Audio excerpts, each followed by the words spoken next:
नमस्कार दोस्तों, GPS online class में आपका स्वागत है। दोस्तों, पिछले वीडियो में हम अम्ल, क्षार एवं लवण की बेसिक जो परिभाषाएं थी उनके बारे में अध्ययन कर चुके हैं। दोस्तों, अम्ल क्या होते हैं ये हम पिछले वीडियो में पढ़ चुके हैं। अम्ल स्वाद में खट्टे होते हैं। अम्ल स्वाद में कैसे होते हैं? खट्टे होते हैं। नीले लिटमस को लाल करते हैं तथा जल में घोलने पर H+ आयन देते हैं। ये जो इसकी बेसिक चीजें हैं, स्वाद है, लिटमस परिवर्तन है, आयन देने की प्रवृत्ति है, आदि के बारे में पिछले वीडियो में पढ़ चुके हैं। जबकि क्षार में क्या होता है? क्षार स्वाद में कड़वे होते हैं। क्षार स्वाद में कैसे होते हैं? कड़वे होते हैं। लाल लिटमस को नीला करते हैं और जल में घोलने पर OH- आयन देते हैं। कौन सा आयन देते हैं? OH-। तो ये बेसिक परिभाषा है जो थी इसकी, इनको हम पिछले वीडियो में पढ़ चुके हैं। आज हम पढ़ेंगे अम्ल व क्षारों की अन्य संकल्पना, यानी अम्ल और क्षार के बारे में कुछ रसायनज्ञों ने अन्य कुछ परिभाषाएं दी जिनका वर्णन आज हम इस वीडियो में करेंगे। सबसे पहले हम बात करते हैं दोस्तों ओरेनियस संकल्पना की। संकल्पना की बात कर रहे हैं आज हम, ओरेनियस संकल्पना। हेडिंग डाल दीजिए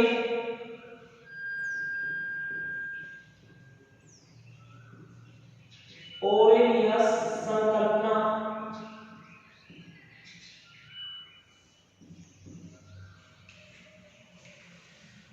दोस्तों, ओरेनियस ने क्या बताया कि वे पदार्थ जो जलीय विलयन में घुलकर H+ आयन, यानी जलीय विलयन में अपघटित होकर H+ आयन देते हैं, अम्ल कहलाते हैं। जबकि वे पदार्थ जो जलीय विलयन में अपघटित होकर OH- आयन देते हैं। कौन सा आयन देते हैं? OH- ion. क्या कहलाते हैं? जो OH- आयन देते हैं वो क्षार कहलाते हैं।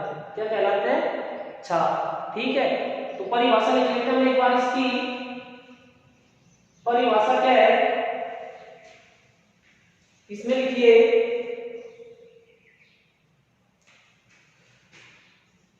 वे पदार्थ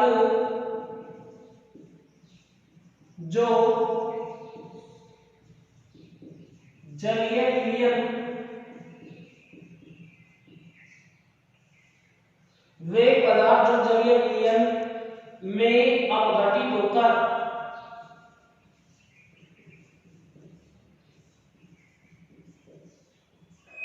अपघटित का मतलब है घुलकर अर्थात टूटकर H+ आयन देते हैं। कौन सा आयन देते हैं दोस्तों? H+ जो आयन देते हैं यानी हाइड्रोजन आयन। कौन सा आयन? Hydrogen ion. जलीय विलयन में अपघटित होकर H+ आयन देते हैं, अम्ल कहलाते हैं।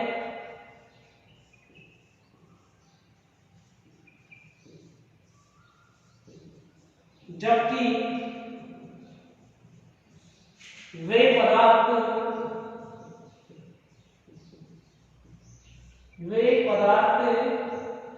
जो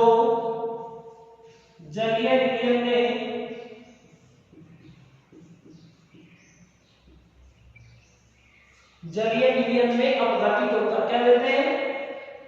जलीय विलयन में अपघटित होकर OH- आयन। OH- आयन क्या होता है? Hydroxyl ion.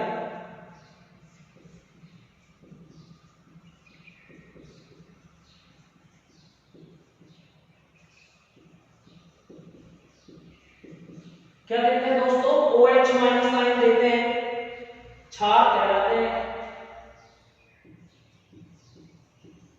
देते हैं क्षार कहलाते हैं।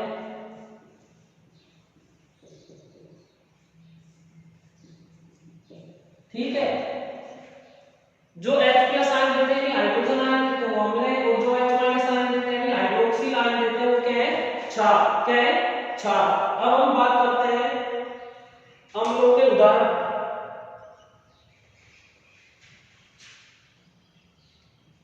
अम्लों के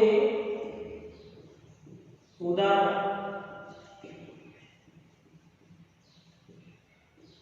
सबसे पहले हम बात करते हैं HCl।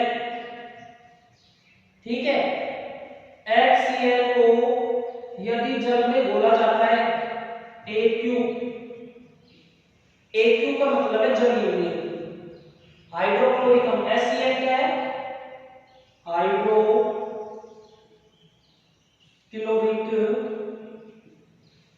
अम्ल।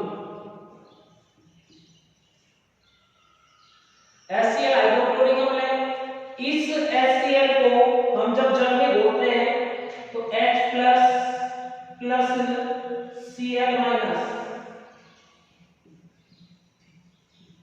किस किस में अपघटित हो जाता है, जब हम HCl को जल में घोलते हैं उस परिस्थिति में HCl H+ में और Cl माइनस में अपघटित हो जाता है। H+ है हाइड्रोजन आयन, कौन सा आयन है, हाइड्रोजन आयन। अर्थात जब हमने HCl को किस में घोला, जल में, किस में घोला, जल में घोला, तो H+ और Cl माइनस में टूट गए, H+ आयन दिया, H+ आयन यानी हाइड्रोजन आयन। इसका मतलब क्या हुआ, HCl क्या है, अम्ल। HCl क्या है, अम्ल। दूसरा उदाहरण देखते हैं हम, HNO3। HNO3 को कहा जाता है नाइट्रिक अम्ल। क्या नाम इसका, नाइट्रिक अम्ल। ठीक है, अब इस नाइट्रिक अम्ल को हम जल में घोलते हैं यानी AQ, जलीय अम्ल जब इसका बनाते हैं तो उस परिस्थिति में क्या होता है, H+ प्लस NO3 माइनस। ठीक है, जब HNO3 यानी नाइट्रिक अम्ल, इस नाइट्रिक अम्ल को जब हमने जल में घोला उस परिस्थिति में क्या हुआ, H+ और NO3 माइनस। AQ जलीय अम्ल, H+ ये भी क्या है, AQ, और NO3 ये भी AQ, यानी क्या दे रहे हैं, हाइड्रोजन है। क्या दे रहा है, हाइड्रोजन आयन। इसका मतलब HNO3 भी क्या है, अम्ल है। ओरेनियस के अनुसार HNO3 भी क्या है, अम्ल है। ठीक है, क्योंकि ये क्या दे रहा है, H+ आयन। अर्थात वे पदार्थ जो H+ आयन देते हैं क्या कहलाते हैं, अम्ल। अन्य उदाहरण देखेंगे हम इसका, H2SO4। H2SO4 क्या होता है, सल्फ्यूरिक अम्ल। क्या होता है दोस्तों, सल्फ्यूरिक अम्ल। इस सल्फ्यूरिक अम्ल को जब हमने जल में घोला, AQ जलीय अम्ल, उस परिस्थिति में क्या होगा, क्या क्या हो जाएगा, जब इसको हम बोलेंगे 2H+, क्योंकि H2 कितने H हैं, 2, कितने, 2, तो 2H+ plus SO4 minus 2, SO4 minus 2 सही हो सकता है इसकी, इसलिए क्या बना, 2H+ plus SO4 minus 2। 2H क्या है, हाइड्रोजन आयन दे रहा है। क्या दे रहा है, हाइड्रोजन आयन। ठीक है, तो H2SO4 भी क्या है, अम्ल है। क्या है, अम्ल। अब हम इसका उदाहरण देखते हैं, CH3COOH। क्या है दोस्तों, CH3COOH। उस परिस्थिति में क्या होगा कि AQ जलीय विलयन, AQ क्या है, जलीय विलयन। CH3COH है क्या, एसिटिक अम्ल। क्या है, एसिटिक अम्ल। ठीक है, जब इसको हमने AQ किया यानी इसका जलीय विलयन किया, जल में गठित किया अपने इसको, तो उस परिस्थिति में क्या होगा, H+ इधर से, यहां से क्या आ जाएगा, H+ इधर से आ जाएगा CH3COO माइनस। क्या जाएगा? CH3COO माइनस, अर्थात ये क्या दे रहा है? Hydrogen ion. क्या दे रहा है? Hydrogen ion. ठीक है, तो अम्ल क्या होते हैं? सभी जो अम्ल होते हैं वे क्या होते हैं कि जब उनका जलीय विलयन बनाया जाता है उस परिस्थिति में ये जल में अपघटित होकर H+ आयन होते हैं। यहाँ भी H+ आयन दे रहा है, यहाँ भी H+ आयन, इधर भी H+ आयन और इधर भी H+ आयन। ठीक है, तो ये क्या? अम्ल। क्या कहलाएंगे? अम्ल। और इसने किसको अम्ल कहा? कि वे पदार्थ जो जलीय विलयन में अपघटित होकर क्या देते हैं? H+ आयन देते हैं। क्या कहलाते हैं? अम्ल कहलाते हैं। क्या कहलाते हैं? अम्ल। ठीक है, अगर अन्य उदाहरण इसको देखना चाहें तो अगला उदाहरण देखिए, H2CO3। H2CO3, H2CO3 को बोला जाता है कार्बनिक अम्ल।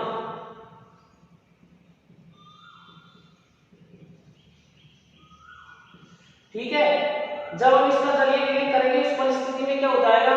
एक तो इधर बनेगा H+, ठीक है, और जो दूसरा बनता है HCO माइनस, इधर भी हम लिख देंगे AQ। ठीक है, तो ये क्या हुआ? ये भी अम्ल हुआ। क्या हुआ? अम्ल हुआ। ठीक है, तो कहने का मतलब ये है कि अम्ल जलीय विलयन में घुलकर क्या देते हैं? H+ ion. क्या देते हैं? Hydrogen ion. एक बार नोट कर लीजिए,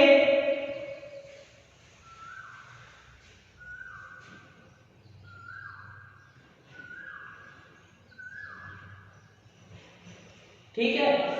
अब आगे चलते हैं। ये तो किसके उदाहरण थे? अम्लों के। किसके थे? अम्लों के। यानी अम्ल को जब जल में घोला जाता है तो हम क्या देते हैं? H+ ion.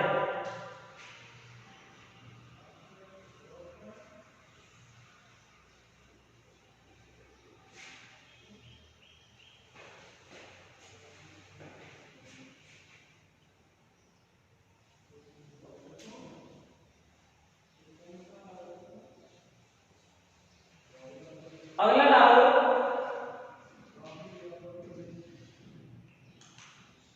एक चीज हम देखते हैं कि जो सभी अम्ल हैं वे सभी अम्ल जो जल में घुलकर, अर्थात वे सभी पदार्थ जो जल में घुलकर H+ आयन देते हैं अम्ल कहलाते हैं, और सभी अम्ल हैं जो जल में अपघटित होकर H+ आयन देते हैं। यह H+ आयन अधिक क्रियाशील होता है और अधिक क्रियाशील होने के कारण यह जल से जुड़कर H3O+ बना देता है, हाइड्रोनियम आयन बना देता है। तो लिख लो इस चीज को एक बार, नोट डाल के कि सभी अम्ल जल में घुलकर या जल में अपघटित होकर, सभी अम्ल जल में अपघटित होकर क्या देते हैं? H+ आयन देते हैं। क्या देते हैं दोस्तों? H+ आयन देते हैं। H+ आयन देते हैं।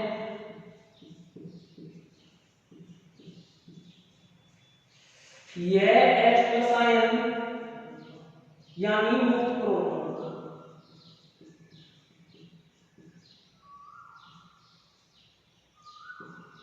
मुक्त प्रोटॉन अत्यधिक क्रियाशील होता है,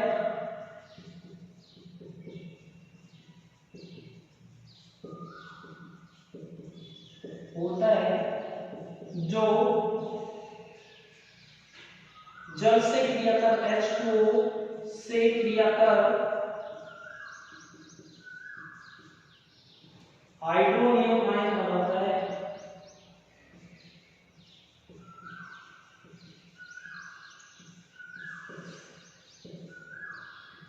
H3O+ आयन बनाता है। ठीक है, सभी अम्ल जल में अपघटित होकर H+ आयन देते हैं। यह H+ आयन मुक्त प्रोटॉन कहलाता है। जो अत्यधिक क्रियाशील होता है, जो H2O से क्रिया करके क्या बना देता है, हाइड्रोनियम आयन बनाता है। क्या बनाता है, हाइड्रोनियम आयन। ठीक है,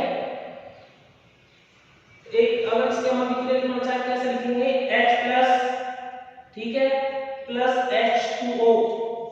ठीक, इससे जब ये जुड़ा तो जुड़ने के बाद क्या बना, H3O+ एक, यानी जब हम लोग को हमने जल में घटित किया H+ आयन दिया, उस H+ आयन ने किससे अभिक्रिया की, जल से अभिक्रिया की, तो जल से जब अभिक्रिया की उस परिस्थिति में क्या बना, H3O+ एक, यानी हाइड्रोनियम आयन। इसको हम क्या कहेंगे, हाइड्रोनियम आयन। ठीक है, अब हम आगे बात करते हैं वे पदार्थ या वे अम्लीय पदार्थ जो जल में पूर्णतः आयनित हो जाते हैं। वे अम्लीय पदार्थ जो जल में पूर्णतः आयनित हो जाते हैं, ऐसे अम्ल प्रबल अम्ल कहलाते हैं। क्या कहलाते हैं, प्रबल अम्ल। परिभाषा डाली हमने एक बार प्रबल अम्ल की, है डाली है,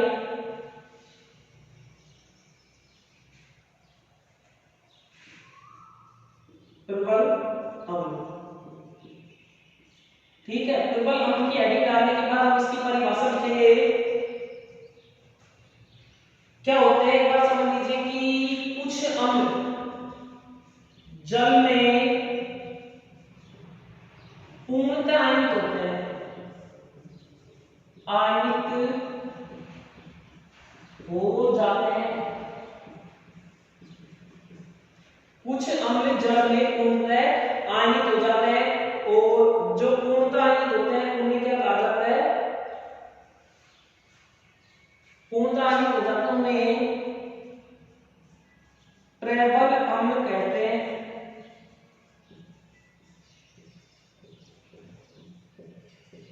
क्या कहते हैं, प्रबल अम्ल। जैसे हम उदाहरण की बात करें तो उदाहरण इसका क्या क्या है, HCl है, H2SO4 है, HNO3 आदि। ठीक है, HCl क्या है, हाइड्रो क्लोरिक अम्ल। HCl क्या है, हाइड्रोक्लोरिक अम्ल। H2SO4 क्या है, सल्फ्यूरिक अम्ल। और HNO3 क्या है, नाइट्रिक अम्ल।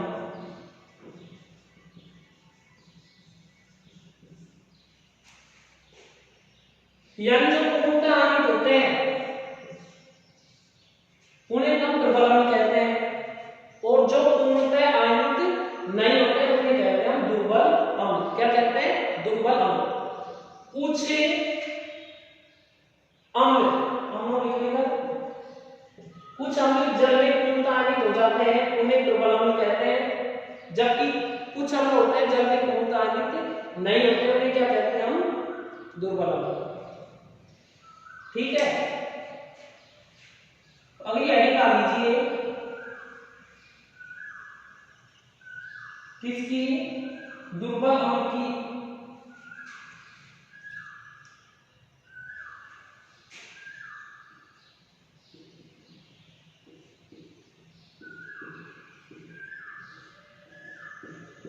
क्या है, दुर्बल अम्ल।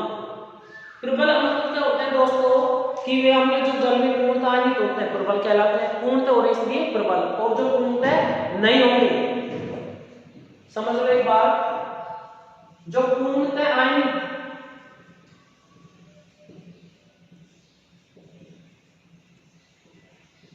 जो पूर्णतः आयनित होते हैं प्रबल अम्ल कहलाते हैं, और जो पूर्णतः आयनित नहीं होते क्या कहलाते हैं, दुर्बल अम्ल। क्या कहलाते हैं, दुर्बल अम्ल। ये अंतर है। ठीक है, जो पूर्णतः आयनित होते हैं प्रबल अम्ल, जो पूर्णतः आयनित नहीं होते हैं। ठीक है, जो पूर्णतः आयनित होते हैं प्रबल अम्ल, जो पूर्णतः आयनित नहीं होते। इसका ध्यान रखना आपको, नहीं का होते प्रबल है, नहीं ठीक है, ये अंतर है। परिभाषा लिखते हैं इसके एक बार हम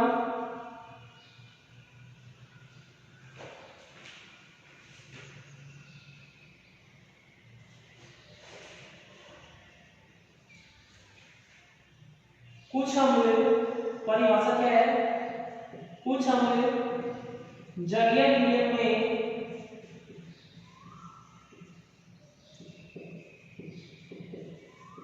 पूर्णतः आणविक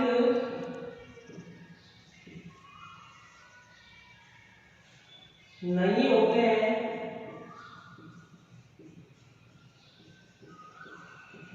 दुर्बल अम्ल कहलाते हैं।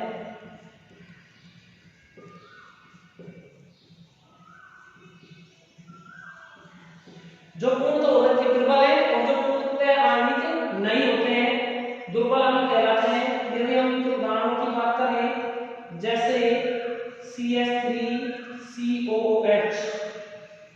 H2CO3 कार्बोनिक अम्ल आदि, ठीक है। दुर्बल अम्ल कौन से हैं? CH3COH एसिटिक अम्ल,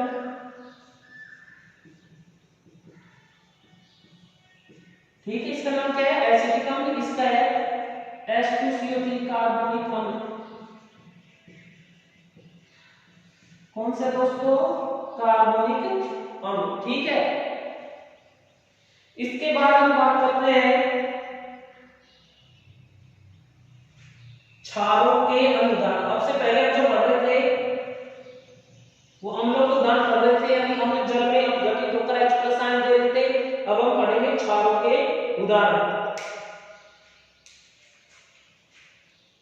ओरेनियस के अनुसार क्षारों के जो उदाहरण क्या हैं, ठीक है। इसमें हम पहला जो क्षार पढ़ते हैं KOH, ठीक है। इस KOH को हमने जब इसका जलीय विलयन बनाया, KOH के क्षार कौन सा है? Potassium hydroxide. कौन सा क्षार है दोस्तों? ये पोटेशियम हाइड्रोक्साइड। जब हमने इसका जलीय विलयन बनाया, यानी जब हमने इसको अपघटित किया, उस परिस्थिति में क्या क्या बनेगा? एक तो बनेगा K+, दूसरा बनेगा OH-, ये Q और ये Aq, ठीक है। यानी जब हमने पोटेशियम हाइड्रोक्साइड को जल में अपघटित किया, उस परिस्थिति में क्या हो रहा है? ये पोटेशियम आयन इधर हाइड्रोक्सिल आयन,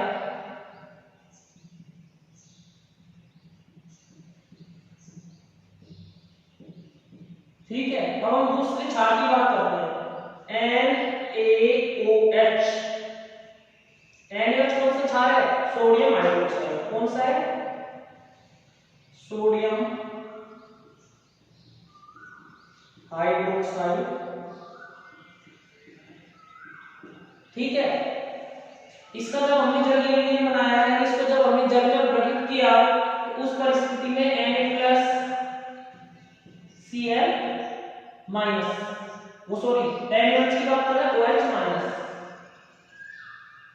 NaCl तो क्षार हो जाएगा। हम क्षार की बात कर रहे हैं तो NaOH सोडियम हाइड्रोक्साइड के Na+ और OH-, सोडियम आयन इधर, तो इधर क्या हो गया? हाइड्रोक्सिल आयन,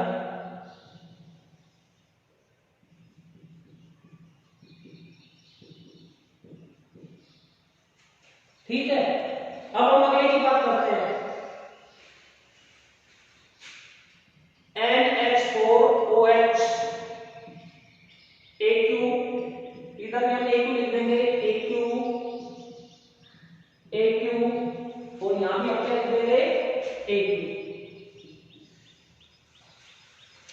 NH4OH, अगला जो उदाहरण है NH4OH। NH4OH क्या है? अमोनियम हाइड्रोक्साइड,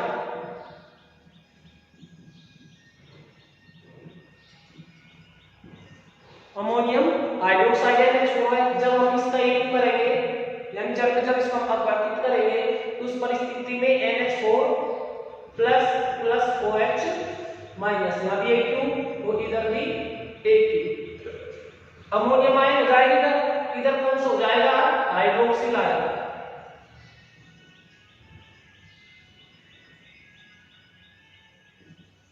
हाइड्रोक्सिल आयन, ठीक है। एक बार नोट कर लीजिए इसको।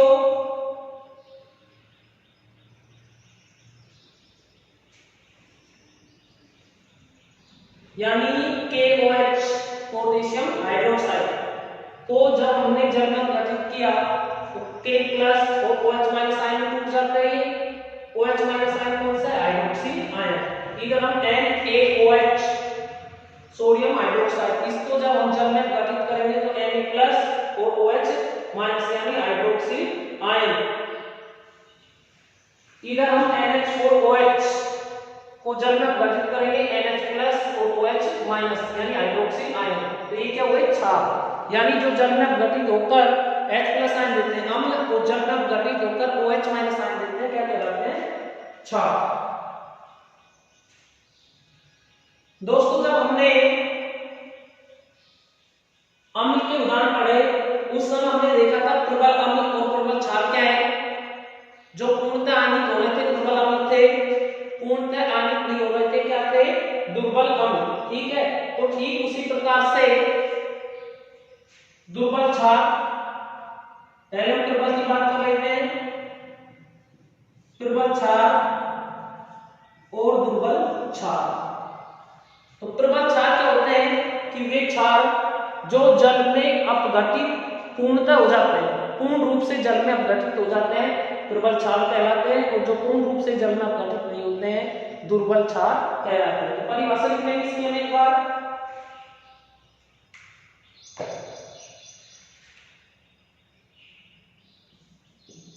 वे क्षार जो जलीय विलयन में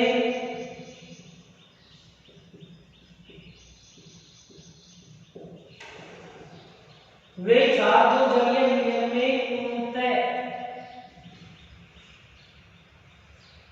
आयनित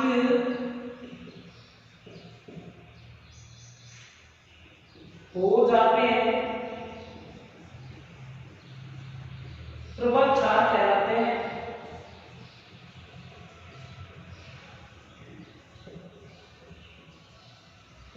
क्या कहलाते हैं, प्रबल क्षार कहलाते हैं। जब इनके उदाहरणों की बात करें जैसे KOH, NaOH आदि,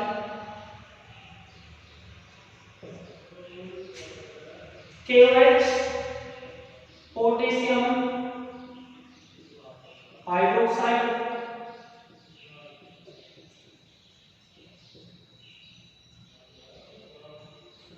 और ये सोडियम हाइड्रोक्साइड,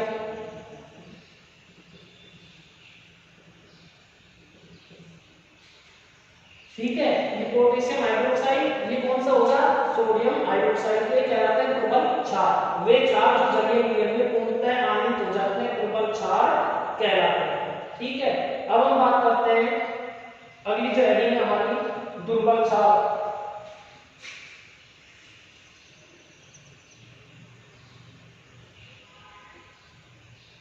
अगली हेडिंग आ लीजिए, दुर्बल क्षार, ठीक है। प्रबल तो कहते हैं जो पूर्णतः आयनित हो रहे थे, दुर्बल क्या होंगे, जो पूर्णतः आयनित नहीं होंगे। परिभाषा लिखिए, वे क्षार जो जलीय विलयन में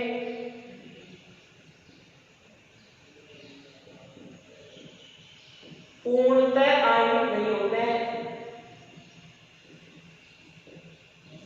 वे क्षार जो जलीय विलयन में पूर्णतः आयनित नहीं होते हैं,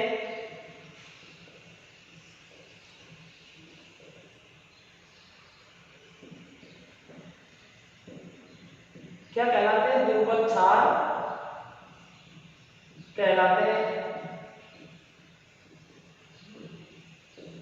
जो पूर्णतः हो रहे थे प्रबल है, जो पूर्णतः नहीं होते हैं दुर्बल है। जैसे उदाहरण की यदि बात करें, उदाहरण क्या होता है, NH4OH ठीक है, आदि। NH4OH इसका क्या नाम है? NH4 अमोनियम OH हाइड्रोक्साइड, तो अमोनियम हाइड्रोक्साइड।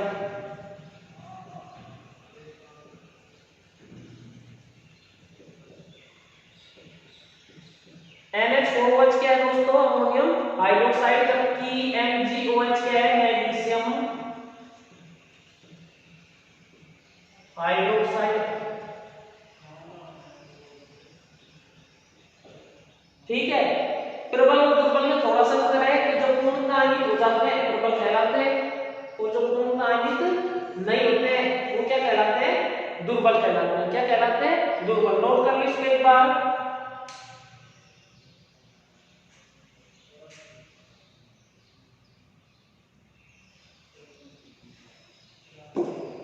अब ये भी डाल लीजिए उदासीनीकरण।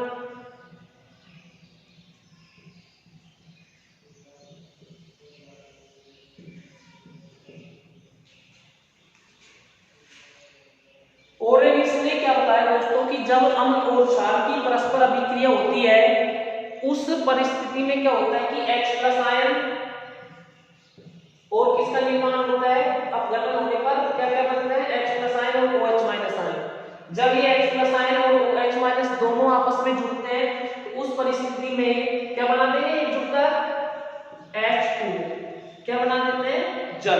क्या बना देते हैं? जल। इसलिए यह जो अभिक्रिया होती है कौन सी होती है? उदासीनीकरण अभिक्रिया। कौन सी होती है? उदासीनीकरण अभिक्रिया। ठीक है, इसमें लिख लेते हैं एक बार।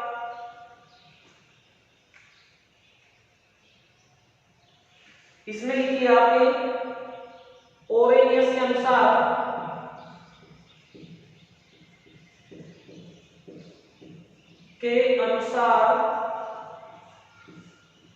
अम्ल व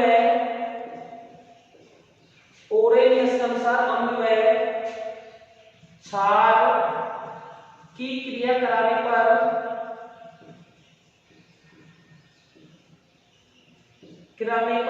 H+ व OH- आयन H+ ओरेनियस के अनुसार अम्ल व क्षार की क्रिया कराने पर H+ व OH- आयन क्रिया करके अर्थात जुड़कर जल बनाते हैं। क्या बनाते हैं? जल बनाते हैं।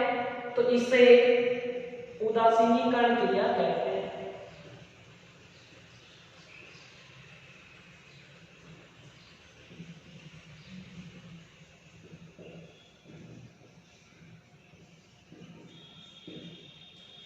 ओरेनियस के अनुसार अम्ल व क्षार की क्रिया कराने पर H+ व OH- आयन जो बनते हैं वे क्रिया करके जल बनाते हैं। इसे उदासीनीकरण अभिक्रिया कहते हैं। इस क्रिया में क्या होती है? ऊष्मा मुक्त होती है। इस अभिक्रिया में ऊष्मा मुक्त होती है। क्या मुक्त होती है? ऊष्मा। और जब ऊष्मा मुक्त होती है उस परिस्थिति में इसको कहा जाता है ऊष्माक्षेपी अभिक्रिया। क्या कहा जाता है? ऊष्माक्षेपी अभिक्रिया। तो इस अभिक्रिया में ऊष्मा मुक्त होती है,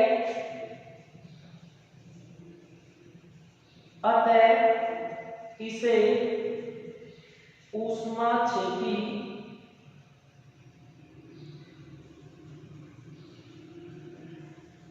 अभिक्रिया कहा जा सकता है। इसे ऊष्माक्षेपी अभिक्रिया कहा जा सकता है। ठीक है, अब दोस्तों हम बात करते हैं कि ओरेनियस ने अपनी परिकल्पना दे दी।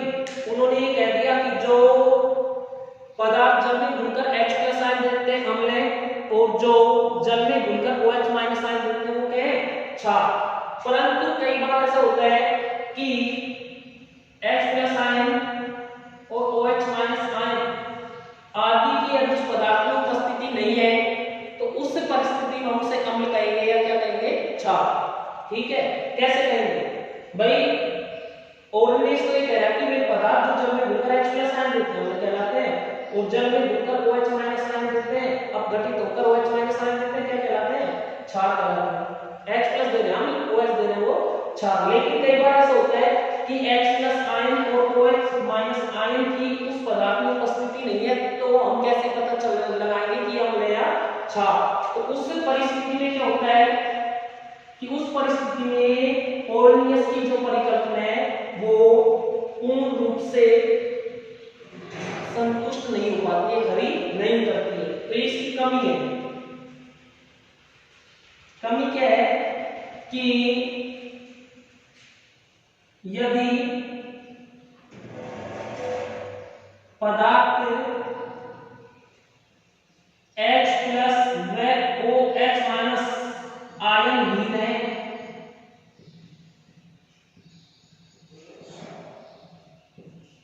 तो यह संकल्पना उसकी प्रकृति की पुष्टि नहीं कर पाती।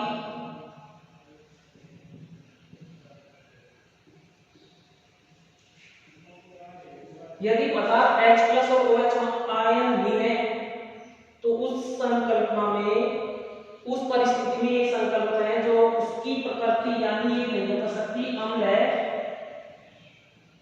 या क्षार, इसकी पुष्टि नहीं कर पाती है। तो ये इसकी मेन कमी है, किसकी? ओरनियस की। ठीक है दोस्तों, तो आज हमने इस वीडियो में ओरनियस की संकल्पना यानी ओरनियस के अनुसार अम्ल क्या है, क्षार क्या है, अम्लों के उदाहरण, क्षारों के उदाहरण, प्रबल अम्ल, प्रबल क्षार, दुर्बल अम्ल, दुर्बल क्षार व इसकी कमी आदि के बारे में विस्तृत अध्ययन किया था। इससे आगे का अध्ययन हम अगले वीडियो में करेंगे। यदि दोस्तों आपको हमारा ये वीडियो पसंद आया तो हमारे YouTube चैनल को सब्सक्राइब करना न भूलें। धन्यवाद।